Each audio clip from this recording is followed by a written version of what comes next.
Everyone, welcome to commerce tutorial. मैं हूं आपकी अपनी होस्ट ज्योति। आज हम कंटिन्यू करने जा रहे हैं +1 अकाउंट्स का chapter financial statement of sole proprietorship. Last section में हमने इसके बेसिक कंसेप्ट डिस्कस किए थे कि हमें जो बिजनेस में प्रॉफिट अर्न करते हैं, हमने कितना प्रॉफिट अर्न किया है, हमारी बिजनेस की क्या फाइनेंशियल पोजीशन है, वो किससे पता लगता है? हमें अपनी फाइनेंशियल स्टेटमेंट में, जिसमें हमने डिस्कस किया था कि इसको 3 पार्ट्स में क्या करते हैं, डिवाइड करते हैं। फर्स्ट पार्ट को हम क्या बोलते हैं? Trading account.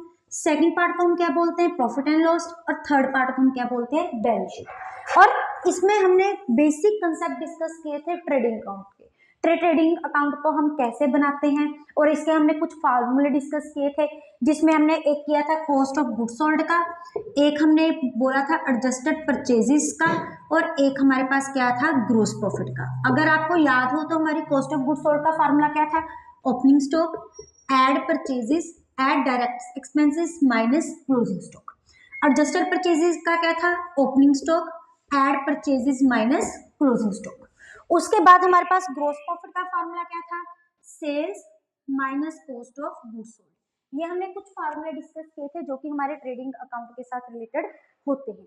अब आज हम देखेंगे, हम इसके साथ रिलेटेड कुछ बेसिक क्वेश्चंस देखेंगे जो इसके साथ हमारे आते हैं, और उनको हमने, अगर वो आ जाते हैं तो उनको हम किस वे से सॉल्व करते हैं। इनमें जो क्वेश्चन होता है वो डायरेक्ट ट्रेडिंग अकाउंट में बनाना नहीं आता। कई बार क्वेश्चन में क्या होता है, हमें कॉस्ट ऑफ गुड्स सोल्ड पता पूछ लेते हैं, कई बार हमें फाइंड आउट करना पूछ लेते हैं कि ग्रोस प्रॉफिट किस वे से हमें कैलकुलेट किया जाता है। ये जो कंसेप्ट है आपके सिर्फ +1 में नहीं, थ्रू आउट आपकी पूरी ग्रेजुएशन में, +2 में, उसके बाद बीकॉम में, जो भी आपने फील्ड चूज करनी है उनमें इनके बेसिक कंसेप्ट यूज होने ही होने हैं, और इनकी नॉलेज होनी आपको बहुत ज्यादा जरूरी है। तो फर्स्ट क्वेश्चन हम देखते हैं वो क्या है। हमने क्या बनाना है? ट्रेडिंग अकाउंट बनाना है। क्या गिवन है? हमें एडजस्टेड परचेजेस गिवन है। सबसे पहले हमारे पास यहाँ पे एडजस्टेड परचेजेस का फार्मूला लिखा हुआ है। वो हमारे पास क्या है? Opening stock add purchases minus closing stock. तो इट मींस, जब हमने लास्ट सेशन में क्या किया था, अगर हमें कोई पर्टिकुलर चीज गिवन है तो इन चीजों की हम एडजस्टमेंट ऑलरेडी एडजस्टेड परचेजेस में हो चुकी है, तो हम इन सबको ट्रेडिंग अकाउंट में शो नहीं करेंगे। हमने देखा था कि हमारा ट्रेडिंग अकाउंट का एक छोटा सा फॉर्मेट था जिसको हमने एक पर्टिकुलर सीक्वेंस में लिखना होता है। ट्रेडिंग अकाउंट का सबसे पहले क्या था हमारे पास? Opening stock, then there was purchases minus returns. किसकी रिटर्न्स? हमारी परचेजिंग रिटर्न। उसके बाद हमारे जितने भी डायरेक्ट एक्सपेंसेस हैं वो हम यहाँ पे लिख देते थे। बाय हमारे पास क्या आता था? सेल्स माइनस रिटर्न्स, जितनी भी हमारी सेल्स की रिटर्न है। उसके बाद क्या था हमारा? Closing stock. अगर हमारी कोई बैलेंसिंग फिगर डेबिट साइड आ जाती है तो उसको हम क्या बोलते हैं? Gross profit carry down. अगर कोई क्रेडिट साइड बच जाती है तो उसको हम क्या बोलते हैं? Gross loss account. अब देखते हैं इन क्वेश्चन में हमें ऑलरेडी क्या गिवन है? Adjusted purchases. इसमें opening stock, then comes purchases, और हमारे पास क्लोजिंग स्टॉक की क्या हो चुकी है? एडजस्टमेंट हो चुकी है।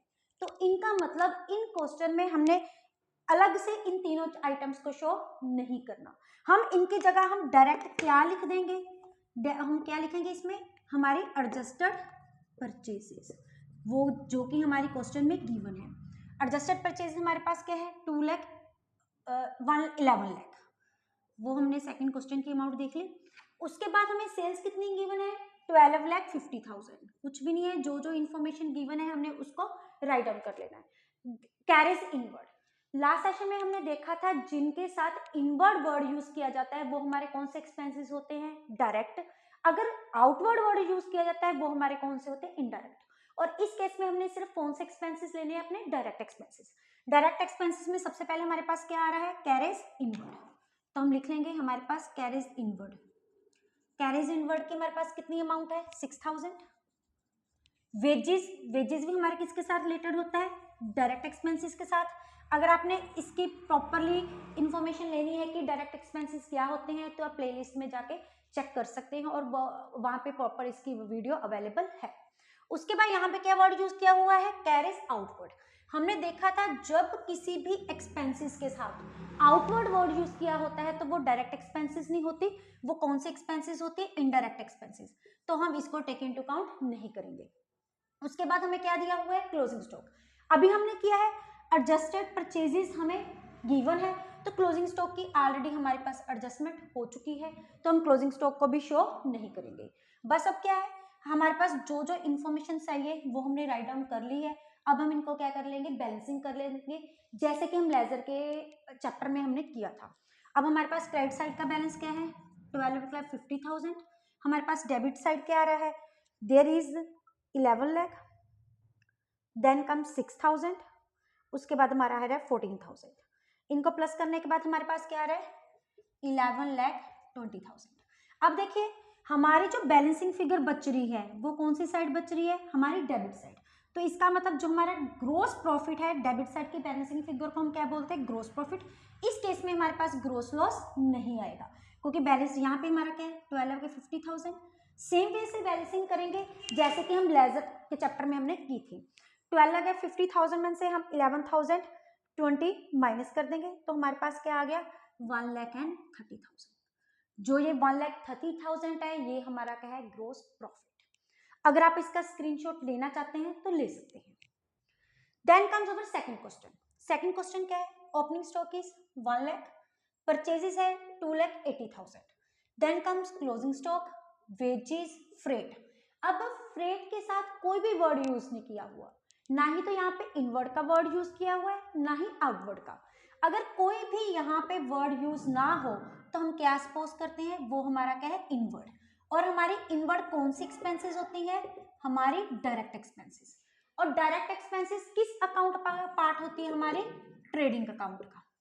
उसके बाद हमारे क्या आ गई, कैरेज। अब कैरेज के साथ भी कोई वर्ड नहीं यूज किया हुआ, तो नेचुरली है, तो ये भी हमारा क्या होगा, कैरेज इनवर्ड। और ये भी हमारे किस में शो होगा, हमारे ट्रेडिंग अकाउंट में। और ग्रोस प्रॉफिट क्या दे दिया, that is gross profit on sale is 20%। ये बहुत इंपॉर्टेंट कंसेप्ट है जो कि हमारे क्वेश्चंस में यूज होता है। और हमने इसमें बनाना क्या है, अपना ट्रेडिंग अकाउंट बनाना है। सबसे पहले हम जो हमें इंफॉर्मेशन गिवन है, पहले हम वो सारी इंफॉर्मेशन इसमें क्या कर लेंगे, पुट ऑन कर लेंगे एनीथिंग। फिर जो बैलेंसिंग फिगर है फिर वो हम देखते हैं कि उसको हम कैसे निकालते हैं। सबसे पहले हम क्या राइट आउट करते हैं, ओपनिंग स्टॉक। इस क्वेश्चन में हमारे पास ओपनिंग स्टॉक कितना है, 1 लाख। उसके बाद हमारी है परचेजेस। परचेज रिटर्न कुछ भी नहीं गिवन, तो इसका मतलब जो परचेजेस हैं हम उनको क्या ले लेंगे, एज इट इज ले लेंगे। उसके बाद हमारी सेल्स, सेल्स कुछ भी नहीं गिवन, मीन्स इसकी बैलेंसिंग फिगर हमने निकालनी है। फिर उसके बाद हमारे पास क्या है, क्लोजिंग स्टॉक। क्लोजिंग स्टॉक हमारे पास क्या है, 80,000। उसके बाद हमारे पास क्या है, डायरेक्ट एक्सपेंसेस, जिसमें एक तो हमारे पास है वेजेस, दूसरी हमारे पास क्या है, freight, then there comes carriage. ये तीन हमारे पास क्या है, डायरेक्ट एक्सपेंसेस। वेजेस है 2,000, फ्रेट हमारे पास है 3,600, और वेजेस हमारा, कैरेज हमारे पास कितना है, 1,000। अब ऐसे मिसिंग फ्रीक्वेंसी के क्वेश्चन हम क्या करें, ना ही तो इस केस में हमें ग्रोस प्रॉफिट के अमाउंट गिवन है, ना ही इस केस में हमें सेल्स गिवन है। तो ये देखिए ग्रोस प्रॉफिट का हमारा फॉर्मूला क्या है, sales minus cost of goods sold. इस क्वेश्चन को सॉर्ट आउट करने के लिए पहले हमें क्या निकालना पड़ेगा, कॉस्ट ऑफ गुड्स सोल्ड। फिर कॉस्ट ऑफ गुड्स सोल्ड में जैसे हमारे 10th में होता था, 10th में अगर एक हमारा यूनिटरी मेथड के साथ ये प्रॉफिट और लॉस कैलकुलेट करने का चैप्टर होता था, जिसमें हमें कॉस्ट प्राइस दी होती थी। कॉस्ट प्राइस की हेल्प से हमने क्या फाइंड आउट करना था, सेलिंग प्राइस और ग्रोस प्रॉफिट फाइंड आउट करना था। वही सेम मेथड हम इस क्वेश्चन में भी क्या करेंगे, लाइबल करेंगे। सबसे पहले हम देखते हैं कि हमारी कॉस्ट ऑफ गुड्स सोल्ड का फार्मूला क्या होता है। ओपनिंग स्टॉक, ओपनिंग स्टॉक क्या है हमारे पास, 1 लाख। उसके बाद हमारी क्या है, परचेजेस, परचेजेस 2,80,000। उसके बाद हमारी क्या है, डायरेक्ट एक्सपेंसेस 2,000, 3,000, 6,600। देखो 2 और 1 3 ये आ गई 6,600। उसके बाद हमारी है क्लोजिंग स्टॉक। क्लोजिंग स्टॉक हमें क्या दिया हुआ, 80,000। हम यहाँ पे देखते हैं हमारी closing cost of goods sold कितनी आ रही है, प्लस 2,80,000 प्लस 6,600 माइनस 80,000। ये हमारे पास आ गई 306,600। अब देखिए, अब यहाँ पे हमें क्या गिवन है, जो ग्रोस प्रॉफिट है वो सेल पे कितना परसेंट है, 20%। जो चीज यहाँ पे गिवन होती है उसको हम क्या सपोज कर लेते हैं, 100। जैसे इस केस में हमें क्या गिवन है, सेल्स, तो हम सेल्स को क्या सपोज कर लेंगे, 100। और हमने क्या फाइंड आउट करना है, अपना ग्रोस प्रॉफिट। ग्रोस प्रॉफिट का कितना फार्मूला है, 20। तो हमारी कॉस्ट ऑफ गुड्स सोल्ड कितनी हो जाएगी, कॉस्ट प्राइस कितनी हो जाएगी, हम क्या करते थे 10th में, that is sales minus gross profit. Sales कितनी है 100 माइनस 20, तो हमारी कॉस्ट ऑफ गुड्स सोल्ड कितनी आ गई 80 आ गई। लेकिन हमें already cost of goods sold क्या है फाइंड आउट पता है कि ये कितनी है, हमें क्या फाइंड आउट करनी है अपनी सेल्स।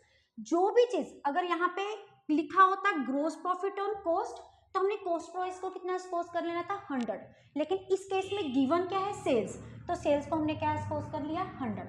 अब हमने क्या फाइंड आउट करना सेल्स।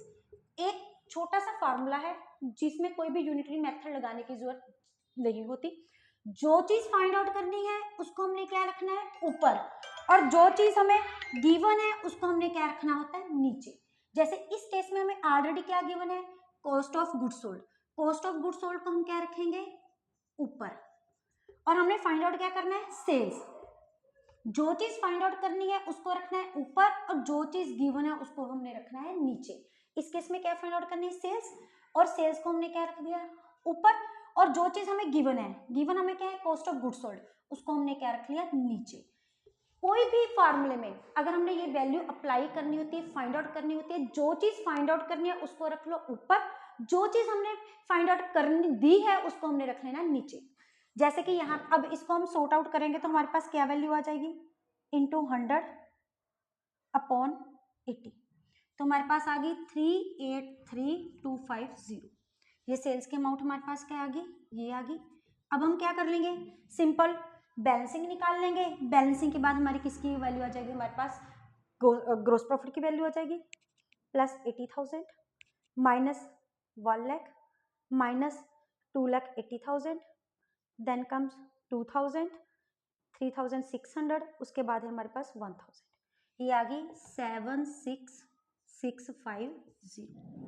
ये कंसेप्ट आपको दोबारा बता रही हूँ, जो चीज हमें फाइंड आउट करनी है उसको हमने रखना है ऊपर।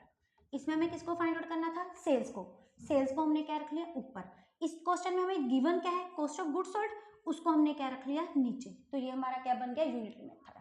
अगर सपोज करो इसी केस में हमें ग्रोस प्रॉफिट ऑन दिया होता कॉस्ट प्राइस, तो हम इसको क्या करते हैं, इस केस में हमने सेल्स को 100 माना है, तो दूसरे केस में हमने कॉस्ट प्राइस को कितना मान लेना था 100।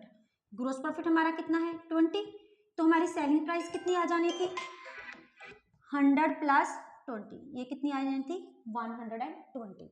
अभी इस केस में हमें गिवन क्या है सेम वे से कॉस्ट ऑफ गुड्स सोल्ड हमें गिवन है, हमने फाइंड आउट करनी है सेल्स, तो फार्मूला किस पे अप्लाई होगा सेम इस केस में फाइंड आउट होगा। सेलिंग प्राइस फाइंड आउट करनी है, ये हमारी है ऊपर, और हमें कॉस्ट प्राइस गिवन है उसको हमने रख लेना है नीचे। इसको सॉर्ट आउट करते तो हमारे इस वे से इस क्वेश्चन में हमारी सेलिंग प्राइस आ जानी थी। बस एक थोड़ी सी ट्रिक है, उसको माइंड में रख के आप sales gross profit cost of goods sold किसी भी वैल्यू कैलकुलेट कर सकते हैं। अगर आप इसका स्क्रीनशॉट लेना चाहते हैं तो ले सकते हैं। अब हमारे पास थर्ड क्वेश्चन क्या है, हमने क्या फाइंड आउट करना है cost of goods sold, sales हमें गिवन है और उसके बाद हमें ग्रोस प्रॉफिट भी गिवन नहीं है, हमने ये फाइंड आउट करना है। अब सबसे पहले ग्रोस प्रॉफिट का फॉर्मूला क्या होता है हमारे पास sales minus cost of goods sold. अब इस केस में हमारे पास ग्रोस प्रॉफिट कितना दिया हुआ है दैट इज 30% ऑन सेल्स, तो इसका मतलब हमें सेल्स गिवन है, सेल्स हमारे पास कितनी है 9 लाख। अब ग्रो ऑन सेल्स, तो इसका मतलब हम किसको 100 सपोज करेंगे सेल्स को, जो चीज ऑन गिवन है हमेशा उसको ही 100 सपोज करना है। ऑन सेल्स है, सेल्स को कितना सपोज कर लिया हमने 100, तो ग्रोस प्रॉफिट हमारा कितना है 30। हमें प्रॉफिट हो रहा है तो कॉस्ट प्राइस नेचुरली क्या होती है कम होती है। सेम हमारी कॉस्ट प्राइस कितनी आ गई 70, दैट इज 100 माइनस 30। अब हमने फाइंड आउट क्या करना है ग्रोस प्रॉफिट, जो चीज फाइंड आउट करनी है उसको हम क्या लिखेंगे ऊपर। अब ग्रोस प्रॉफिट हमारा कितना है 30 अपॉन गिवन क्या है क्वेश्चन में हमें सेल्स, सेल्स हमारी इसमें क्या बन रही है यूनिटरी मेथड के अकॉर्डिंग 100 इंटू सेल्स की वैल्यू टोटल कितनी है 9। जो चीज गिवन है मतलब ओरिजिनल क्वेश्चन में हमें कौन सी वैल्यू गिवन है, ये क्या गिवन है हमें सेल्स गिवन है। दोबारा देखना 30% ऑन सेल्स, सेल्स गिवन है तो हमने सेलिंग प्राइस को क्या सपोज कर लिया 100, ग्रोस प्रॉफिट हमारा कितना हो गया 30%, 30 rupees, cost of goods sold हमारी कितनी होगी 70। जो चीज फाइंड आउट करनी है उसको रख लिया ऊपर, जो चीज गिवन है उसको हमने क्या रख लिया नीचे। क्या फाइंड आउट करना है, ग्रोस प्रॉफिट, वो हमारे पास कितना आ गया 30, और हमें सेल्स कितनी गिवन है यूनिटरी मेथड के अकॉर्डिंग 100 इंटू सेल्स टोटल कितनी है 9 लाख। जब हम इसको सॉर्ट आउट करेंगे तो हमारे पास ये वैल्यू कितनी आ जाएगी 2,70,000। नेक्स्ट है हमने फाइंड आउट क्या करना है, सेम वे से cost of goods sold, net sales हमें गिवन है सेम 9 लाख, ग्रोस प्रॉफिट कितना है 25% ऑन कॉस्ट, सेम वे से हमने फाइंड आउट करना है, लेकिन चेंजेस कहाँ है, सिर्फ यहाँ पे है। अब इस केस में क्या है 25% ऑन क्या है कॉस्ट, तो इसका मतलब हम कॉस्ट प्राइस को कितना सपोज कर लेंगे 100, जिस चीज पे गिवन है उसको मान लो 101%, 100 मानना ही मानना है। तो ग्रोस प्रॉफिट हमारा कितना हो गया 25% ऑफ 100 कितना हो गया 25, तो सेलिंग प्राइस कितनी हो जाएगी, अब प्रॉफिट है तो नेचुरली हम प्लस करेंगे, ये कितना आ गया 125। अब कॉस्ट में गिवन क्या हमें सेल्स, वो कितनी है हमारी 9 लाख, पहले हम क्या फाइंड आउट कर लेंगे ग्रोस प्रॉफिट। अब हमने फाइंड आउट क्या करना है ग्रोस प्रॉफिट, वो हमारा कितना है 25 अपॉन गिवन क्या हमें सेल्स, उसको हम क्या रख लेंगे नीचे, वो हमारी कितनी है 125 इंटू 9 लाख, ये कितना हो जाएगा 25 का हो जाएगा, फिर अब इसको क्या कर देंगे 5 के साथ हम डिवाइड कर देंगे, दैट इज 9 लाख अपॉन 5, हमारे पास ग्रोस प्रॉफिट कितना आ गया 1,80,000। अब देखो हमारा ग्रोस प्रॉफिट का फार्मूला क्या होता है, cost of goods sold, sorry sales minus cost of goods sold. अब हमने फाइंड आउट करना है cost of goods sold, cost of goods sold आके इधर क्या हो गया प्लस, ग्रोस प्रॉफिट उधर जाके क्या हो गया हमारे पास माइनस, तो हमारा फार्मूला क्या हो गया that is sales minus cost profit. इस केस में हम कॉस्ट ऑफ गुड्स सोल्ड हमारी कितनी आ जाएगी, सेल्स हमारी कितनी है टोटल 9 लाख माइनस 1,80,000, ये हमारी कितनी आ जाएगी दैट इज 7,20,000। और इस केस में सेम वे से cost of goods sold find out कर लेंगे, फार्मूला हमारा क्या है sales minus gross profit, sales हमारी कितनी है 9 लाख, हमारे पास ग्रोस प्रॉफिट कितना है 2,70,000, ये हमारे पास कितना आ जाएगा 6,30,000। इस वे से ये जो मेथड है ये आपका सिर्फ +1 में नहीं, ये बहुत इंपॉर्टेंट टॉपिक है, अगर आप इसको स्क्रीनशॉट लेना चाहते हैं ले सकते हैं। बस एक बार याद रखनी है, जो चीज फाइंड आउट करनी है उसको हमने रखना है ऊपर, जो चीज हमें गिवन है उसको हमने रखना है नीचे। वीडियो अच्छी लगे इसको लाइक करें, ज्यादा से ज्यादा शेयर करें, चैनल को सब्सक्राइब करना ना भूलें। Thank you, have a nice day.